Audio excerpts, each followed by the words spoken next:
Hey, Chef Billy Parisi here with Heinen's. Thanks so much for stopping in. I want to show you 3 easy ways that you can cook corned beef and cabbage at home. The first thing we need to start off with is, of course, our corned beef brisket. I picked this up right from the Heinen's meat department. Now, a corned beef brisket is simply a brisket that's been cured in a salt solution to help with flavor as well as preservation. When you pick one of these up from Heinen's, you'll get the beef as well as a spice packet which will be used to cook with. Now, the 3 best ways to cook corned beef are in a slow cooker, in the oven, or on a stove top. So the first one and the longest one is in a slow cooker. Here's how we do it. Once you remove the corned beef brisket from the package, I always give it a rinse to get any extra brine off of it. What we're going to do is add some onions to the bottom of the slow cooker. Next, we want to add that rinsed off corned beef brisket right to the top of that. Then sprinkle in our spice packet. And then we want to completely cover it with water. I like for it to be about 2 to 3 inches of water over the corned beef brisket. We put on a lid and then you cook it on high for either 4 to 5 hours or low heat for in between 8 and 9 hours.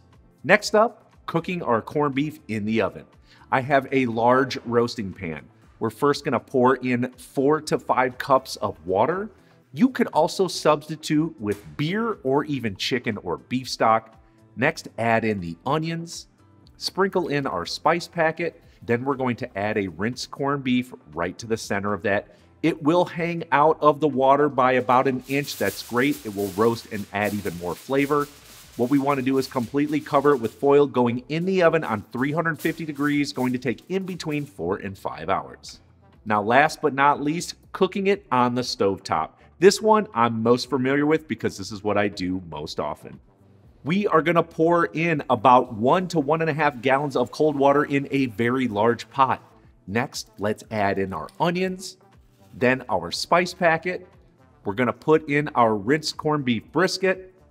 What we're going to do at this stage is bring it over to the cooktop, turn the heat on to high. We want to bring this mixture to a boil. Once it is boiling, we're going to add on a lid and turn the heat down to low and simmer it for, you guessed it, 4 to 5 hours.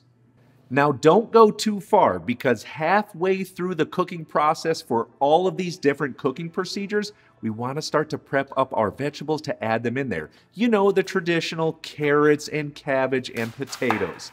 So with about 2 hours left in the cooking process for the slow cooker, we add in the carrots, the cabbage, and the potatoes. Now for that oven cooking procedure, we're going to take out that pan, remove the foil, looks fantastic. We put the vegetables around the corned beef. We want to keep that brisket still exposed to get that nice little crust on there. Then cover it back up with foil, back in the oven for 2 more hours. For the stovetop procedure, we add all of those vegetables right in there, put on a lid, continue to cook it for 2 more hours.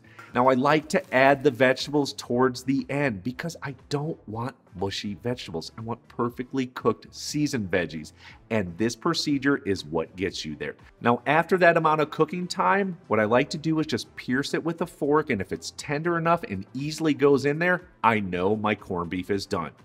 What we do now is remove that corned beef, and then we want to slice it as thin or as thick as you'd like. And one more cooking option, if you love your corned beef to shred and pull apart with ease, you are going to add 2 more hours of cooking time to each of these procedures, the slow cooker, in the oven, and on the stovetop. However, you still only want to add your vegetables for 2 total hours before you're ready to serve it up. This is one of the easiest to make dishes that is jam-packed with flavor and so comforting and perfect to feed family and friends. I've got so much corned beef to eat. We'll see you next time.